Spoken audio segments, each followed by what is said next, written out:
Picture this. So, it's midnight in a medieval village. The fire has long since died. 10 people sleep in one room. Children, grandparents, servants, a goat tied near the hearth. Somewhere in the dark, a husband reaches for his wife.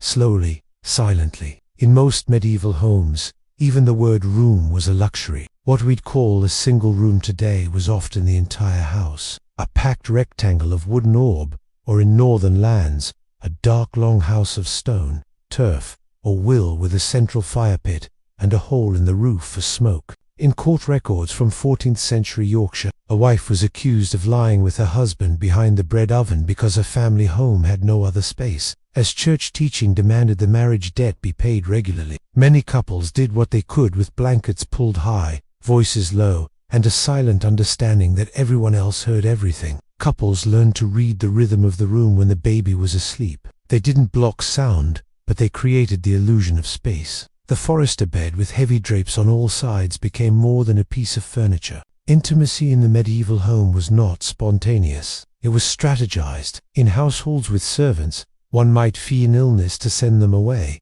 Others waited for tasks to scatter the family, fetching water, tending animals, collecting kindling. In regions without buildings, barns, bakehouses, store huts, short escapes were possible. Even in castles where nobles had rooms, walls were thin, doponds listened. Church records speak of sin committed near the stables or fleshly acts behind the mill wall. They were the only options left. These weren't tales of rants. In some villages, guards who patrolled at night caught lovers in fields, under trees, behind hedges. In another, a maid described the boards creaking and laughter behind the cloth. When the candles burned out, when voices faded into sleep, when the cold settled and the dark pressed close, then the world forgot.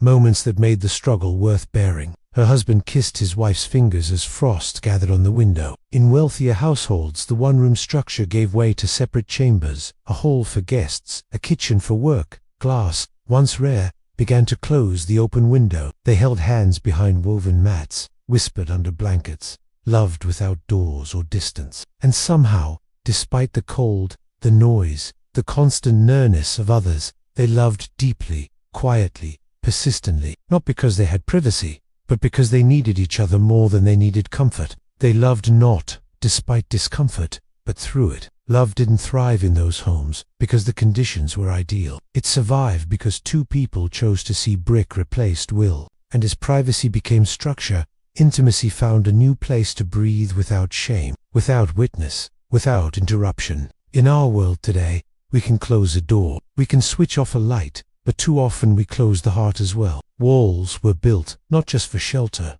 but for silence. Those couples long gone knew a different way, and I wonder if that's the kind of love that survives longest. Not loud, not grand, just quiet and constant. Two people holding on to each other even when the world gave them shutters thickened. Doors began to lock. For the poor, a shift not just in space, but in what love was allowed to be. So how did couples find intimacy in one-room homes? It crept in like heat through a long, cold wall. A hand slipped into another. A breath warmed against her neck. By the late 16th, they didn't wait for space. No one judged. Not the priest, not the children, not even God, perhaps. These weren't grand passions. A bedroom for sleep and sometimes even a second room called the withdrawing room meant to pull away from company. Architecture began to reflect intimacy. It was scaled, shaped, bought. So the next time you close your bedroom door or turn on soft music or dim the light just enough, remember them, the ones who had none of it, and still found a way. I've always believed that silence is not the absence of sound. It is the presence of things too sacred to speak aloud. When I look back at those one-room homes, dark, crowded, colder, I don't see poverty. I see people making space for each other in towns. Multi-story homes emerged. Sleeping areas moved upstairs. Fines, whippings, shame. Yet the behavior continued.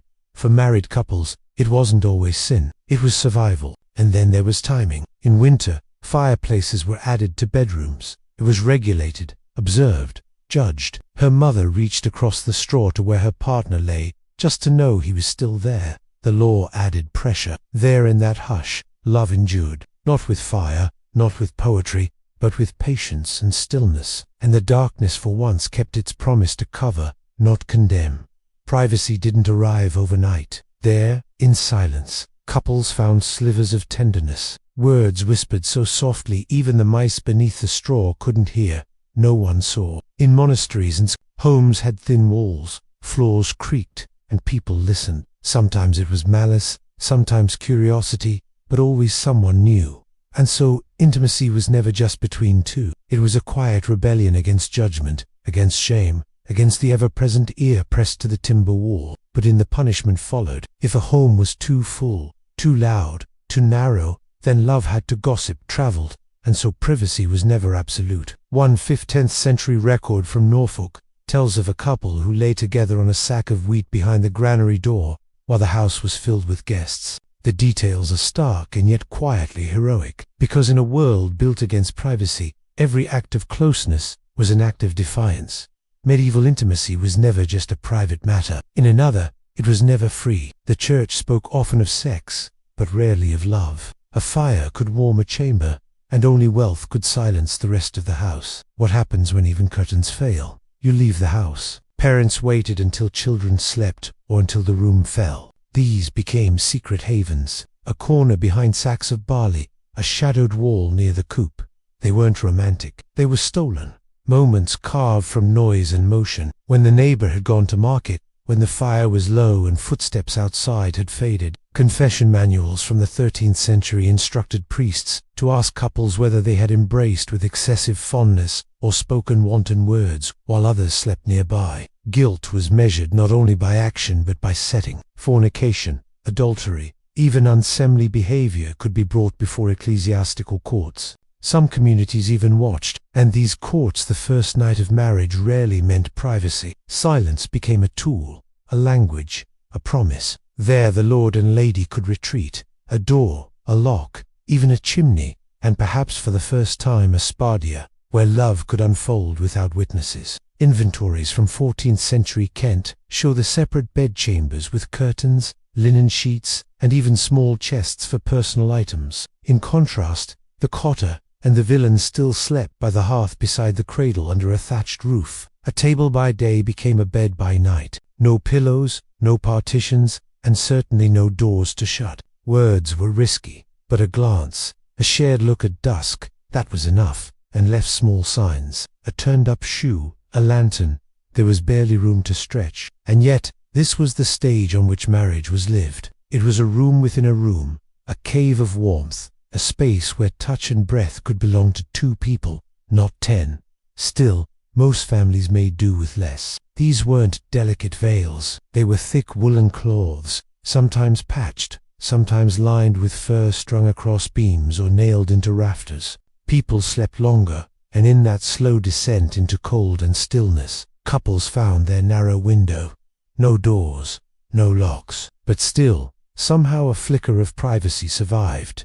Just long enough. In matters of intimacy, class changed everything. For the poor, the one-room house was the only world they knew. In a world where space was shared, privacy was an act of invention. There were no spare chambers, no separate beds, no choice. Privacy was a fantasy. But for the wealthier minor lords, merchants, prosperous immen, privacy became a marker of status. By a curtain over a corner, a blanket pinned to a beam, a screen of bundled reeds. It wasn't about blocking out others. It was about four couples. Even a thin partition meant something. A place to undress, to speak softly, to reach out without a dozen eyes staring. By the 15th century, wealthier peasants listed bed curtains in their household inventories alongside cooking pots and tools. Proof that privacy was valued. In one sense, love was never alone. When you can't build a wall, you hang a curtain. In one Norwich record from 1442, a neighbor testified that a couple were joined after dark while her mother